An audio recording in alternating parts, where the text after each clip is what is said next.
my credentials to talk on this topic, and so I guess my only credentials are that I identify as non-binary, and so I know myself pretty much better than anybody else, and so that's why I feel like it's okay for me to talk about it. As far as my identity goes, I identify as a queer, semi-gender queer trans guy, and I prefer he, him, his pronouns.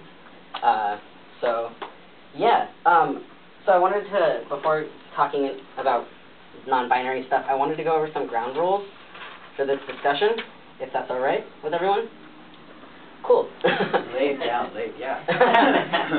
So there aren't that many people here, but I was going to say, if you have something to say, raise your hand, but you don't really have to, that's fine.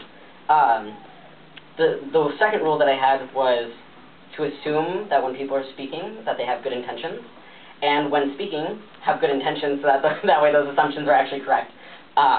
The third rule being, be aware of your privilege. Everybody here has different struggles and different places of privilege, and so be aware of how your life might be different than somebody else's.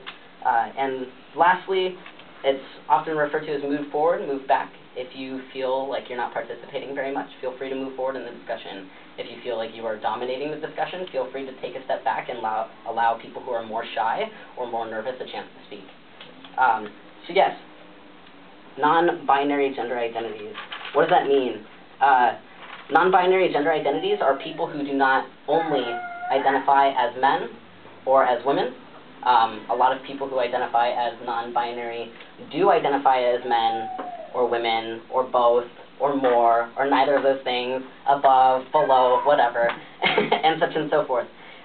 So why did I pick this, and why do I think it's important to discuss? So everybody here has heard of the terms like racism, sexism, and such and so forth. Well, there is such a thing as binarism. Binarism is the notion that people who identify as men or women are more natural or are better than people who do not identify as men or women, right? And so we see this a lot in the transgender community as well. For example, a lot of trans resources will use he or she as the only pronouns on their pages when not everybody likes only he or she. Some people prefer ze, here, hers, or they, them, theirs as the pronouns that they are, referred with.